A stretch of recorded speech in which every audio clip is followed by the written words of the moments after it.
Bonjour à tous, je suis Laure, étudiante en troisième dans le bachelier de conseiller en développement durable de la HEPN à Namur.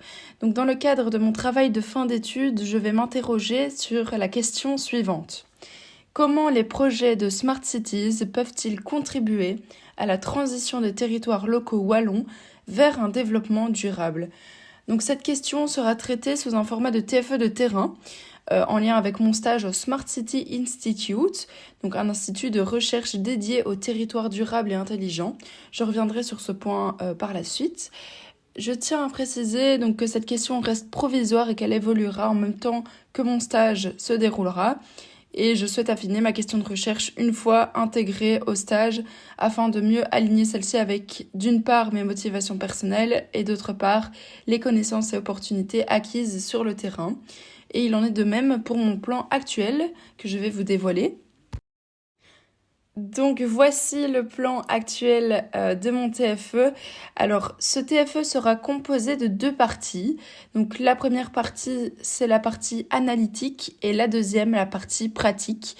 Il y aura évidemment des liens entre celles-ci. Donc pour commencer, nous commencerons par une introduction avec un contexte général en Wallonie. Avec l'intérêt et les pertinences de la question des Smart Cities sur le territoire, pour répondre donc aux enjeux et aux besoins.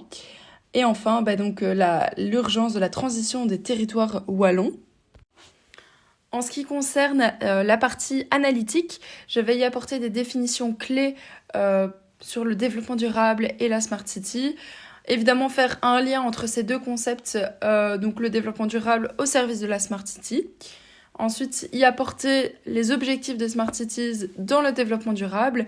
Donc là, j'ai mis pour l'instant des objectifs classiques, surtout axés en rapport avec le développement durable. Maintenant, je dois encore faire mes recherches pour voir un petit peu quels sont les objectifs les plus pertinents en lien avec les Smart Cities. Donc voilà, il faut rechercher s'il y a d'autres objectifs tels que les objectifs sociétaux par exemple, pour développer, je sais pas moi, le concept d'éco-citoyen. Donc voilà, voir un petit peu ce que je vais faire à ce niveau-là. Ensuite, on va parler des impacts des Smart Cities sur les objectifs, sur les infrastructures, voir également donc les externalités positives et négatives. Donc comme on est dans une partie sur les impacts, mais je trouvais ça sympa d'intégrer en fait et de prendre en compte les avantages et les dommages causés à l'environnement.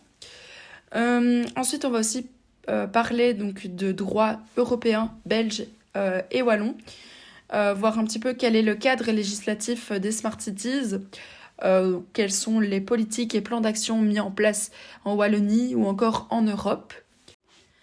Pour évaluer les Smart Cities, ça serait intéressant d'intégrer un outil d'évaluation ou des outils d'évaluation qui pourraient permettre de mettre en avant les bonnes pratiques des villes.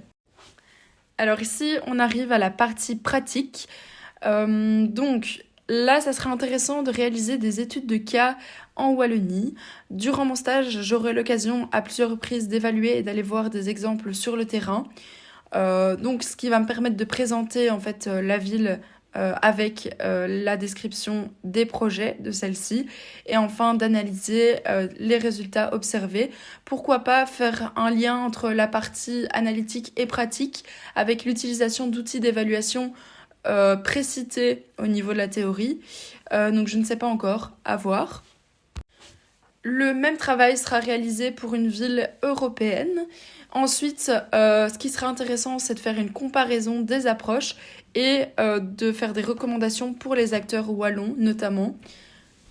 Alors pour la conclusion, une synthèse et une analyse des résultats seraient intégrées avec évidemment une réponse à la question de recherche.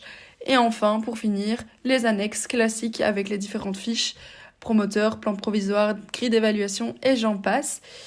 Donc voilà, n'oubliez pas en tout cas que cette table des matières est évolutive et vos commentaires seront les bienvenus. Nous passons maintenant à la méthodologie envisagée pour le contenu du sujet. Donc en numéro 1, on a la recherche de l'information. Voilà, donc dans un premier temps, sur des sites internet appropriés, il faut trouver la documentation pertinente pour s'initier un peu au sujet. Donc voilà, par exemple, des revues, des rapports, des ouvrages académiques, et j'en passe. Donc là, je suis pour l'instant dans cette phase-là. Sur mon lieu de stage, grâce aux ressources mises à disposition, mais aussi grâce à ma participation à des activités de sensibilisation, d'échanges thématiques, de conférences, etc. Ensuite, on a donc contacté des experts en Smart City durable. Je peux également m'informer sur le terrain en allant à la rencontre de Smart City durable. Donc là, c'est les cas concrets que j'ai évoqués plus haut. Et enfin, donc dans les bibliothèques pour approfondir les sujets et découvrir des ouvrages intéressants. En numéro 2, je compte synthétiser mes recherches. Donc une fois que j'ai une ressource à ma disposition, je compte la synthétiser directement afin qu'elle soit clairement classée dans un fichier synthèse des ressources. En numéro 3, synthétiser l'ensemble de mes recherches. Donc pour comprendre les liens entre les divers éléments analysés, surtout évidemment entre les deux grands concepts de DD et de Smart City. En numéro 4, je souhaite partager avec les personnes qui m'entourent le travail déjà réalisé pour m'assurer de sa pertinence. Par exemple, donc avec mon promoteur et ma garante scientifique pour avoir un retour. En numéro 5, je souhaite donc répondre à la question de recherche. Pour y répondre, je compte reprendre les synthèses que j'aurai réalisées afin de les confronter entre elles pour apporter une réponse structurée à la question de recherche. Alors avec mon promoteur, on a envisagé une méthodologie. Donc on a décidé de réaliser des visioconférences toutes les 2 semaines, environ 30 minutes, même si ça va dépendre de la qualité de l'état d'avancement. Et avec en complément des échanges écrits ou téléphoniques si nécessaire entre ces 2 semaines à chaque fois. Monsieur Vandenstein sera mon promoteur pour ce travail de fin d'études. Il a été mon professeur de développement territorial et il est également actif dans certains secteurs de la transition de la Smart City. Il est aussi impliqué dans la durabilisation de sa commune en tant que coordinateur de projets de développement durable. Et Madame Audrey Lebas, ma garante scientifique, est chargée de recherche à HEC Liège, notamment sur la gestion, la stratégie et la gouvernance de la transition durable et intelligente des territoires. Dans ce cadre, elle a notamment rédigé de nombreux outils et publications à destination des communes wallonnes. Elle coordonne aussi les relations et partenariats internationaux du service.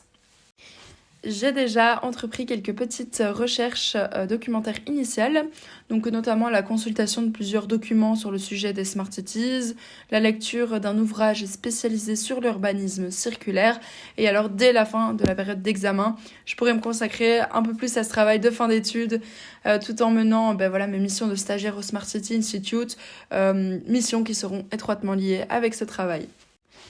Et voilà, ceci met fin à la présentation, donc n'hésitez pas à me faire part de vos retours afin que je puisse améliorer la qualité du début de mon travail. Et je vous remercie pour votre attention.